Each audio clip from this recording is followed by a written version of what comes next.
Pasalnya nanti ya, pasal 27 ayat 3 Undang-Undang Nomor 11 tahun 2008 tentang informasi dan transaksi elektronik, junto pasal 45 ayat 3 Undang-Undang Nomor 19 2016 tentang perubahan Undang-Undang ITE, junto pasal 310 dan pasal 311 KUHP.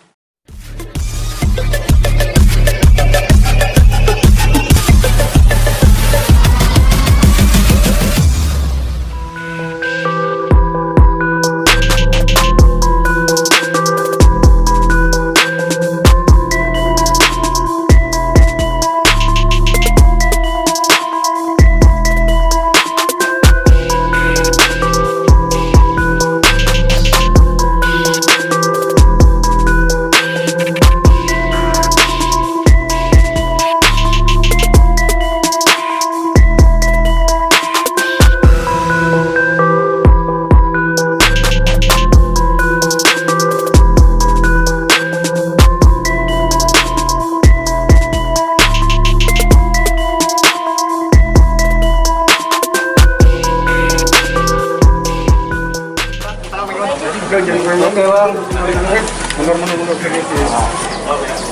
Yuk, gimana bang? Ya, selamat sore teman-teman. Bahwa hari ini kita sudah merampungkan laporan polisi dengan pelapor adalah klien kami, Mbak Eni Mona, ke Polres Jakarta Selatan terkait dengan adanya dugaan tindak pidana pelanggaran pasal 27 ayat 3 Undang-Undang ITE, junto pasal 310 dan 311 KUHP. Nah, ada beberapa akun yang kita laporkan terkait dengan masalah penghinaan dan pencemaran nama baik di dalam media sosial, terkait kalau lebih detailnya terkait dengan masalah body shaming ya, menyamakan klien kami dengan sesuatu yang tidak patut dan tidak pantas seperti itu. Jadi pada hari ini klien kami setelah sehari sebelumnya berkonsultasi dengan kami, merampungkan proses laporan polisinya. Nah, perlu diketahui bahwa dugaan tindak pidana itu terjadi di dalam akun Instagramnya milik suami dari Mbak Heni, yaitu saudara RR atau Rio Renvan ya, RR. Nah, yang patut kami sayangkan dalam narasi atau penghinaan tersebut, saudara RR ternyata ikut mengomentari. Ya, nah ini memang kami minta juga kepada penyidik untuk nantinya memeriksa dan mengusut lebih lanjut apa maksud dan tujuan daripada saudara RR tersebut mengomentari hal tersebut. Kan? Nah ini ya potensinya bisa jadi saksi atau malah bisa ditingkatkan lebih daripada itu. Tapi kita menunggu proses dari pihak kepolisian lebih lanjutnya seperti itu. Nah, mungkin dari saya situ, dari Pak Insang mungkin ada yang pengen disampaikan? Bang, ya. Bang, terlapornya berarti ada dua bang atau termasuk RR terlapornya? RR belum kita jadikan sebagai terlapor, kita baru laporkan beberapa akun. Jadi kita menunggu dan kita menghormati sebenarnya proses dengan asas praduga tak bersalah. Apakah saudara RR nanti layak untuk dijadikan sebagai saksi saja atau ditingkatkan lebih daripada itu. Makanya kita tetap menjunjung asas praduga tak bersalah seperti itu. Jadi intinya RR ada tudingan ikut memberikan penghinaan ya bang ya? Ya, kita lihat lebih lanjut lah dalam proses penyidikan ya nanti ya. Apa abang melihat ada sebuah konspirasi bang di sini bang untuk menjatuhkan klien abang? Ya sebenarnya kalau kita menduga-duga ya boleh-boleh saja kita menduga hal tersebut. Karena kalau kita mau melihat kepada akun yang mengomentari hal tersebut, itu akunnya ternyata kosong atau akun bodong. Kalau kata orang akun fake atau akun bodong seperti itu. Namanya siapa? Siapa yang membuat? Ya kita harus telusuri lebih lanjut. Ya. Ini nama akunnya Keila 9898. Dia melakukan body shaming? Ya, body shaming terhadap pelanggan. Nah, postingan RR ya bang? Ini gimana bang? Body shamingnya gimana bang? Ya ikut mengomentarinya. Mungkin dilanjutkan? Iya, body shamingnya gini, ya saya membacakan langsung, ya kan? Saya membacakan langsung dari isi komentar sehingga klien kami merasa nama baiknya dicemarkan, merasa difitnah. Salah satu poinnya aja dalam komentar tersebut ya, Keila 9898 lucu, mantan istri udah jelek, mohon maaf ya, nuntut 8 miliar. Sementara faktanya klien kami menurut kami tidak jelek, tidak menuntut juga 8 miliar. Dari mana ini kan fitnah. Inilah yang menjadi kami sangat keberatan dengan komentar-komentar seperti ini. Gitu loh ya. Nah, ada komentarnya seperti apa bang di sosmed bang? Di komentarnya kemudian dijawab, iya. Itu loh. Siap. Siap. Ah, Ah, kemudian ada di komentar berikutnya lagi dijawab, iya. Berarti sama saja mengamini. Itu yang kami, itu yang kami akan laporkan. Ada berapa akun bang yang dilaporkan bang? Ada 3 akun ya. Ada 3 akun. Ada Ini 2 lagi. sementara apa? Semuanya bodoh Ya, semua ada dong. lagi apa lagi? Ada 2 akun lagi sebenarnya ini dia di di Instagramnya Tante Rempong. Nah kurang lebih body shamingnya sama. Dan udah kita trace ini memang akun asli ya. Nah jadi itu 2 akun ini juga kita masukkan sebagai terlapor dalam hal ini.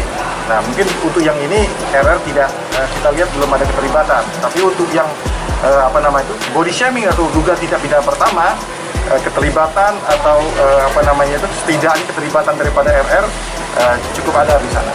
Nah ini statementnya dong. Silakan. Ini gimana tentang hal ini? Kalau saya pribadi sih, maksudnya saya kan ya masih udah sama beliau berdua kan, sama abang-abang saya udah konsultasi ya, dan saya juga kan masih jatuhnya istri ya, belum ketuk palu ya. Di situ sih saya menyayangkan aja sih kenapa dia jawab juga gitu, itu aja sih. Dan saya kan punya keluarga juga, saya nggak pernah jahat sama dia. Teman-teman media tahu sendirilah kayak gitu, maksudnya sedih aja sih saya, maksudnya kok tega sih kayak gitu sih. Itu aja sih, selama ini kan saya sama dia seperti apa lah kayak gitu. Menyangka Ya saya nggak pernah nyangka lah, manusia itu kan dia cuma janji-janji aja kan, cuma mulutnya aja gitu kan, tapi buktinya kayak gini. Ya udah, saya harus menindak lanjuti lagi, dan saya alhamdulillah didukung sama lawyer saya gitu, dan keluarga saya juga dukung, jadi saya berani fight lah.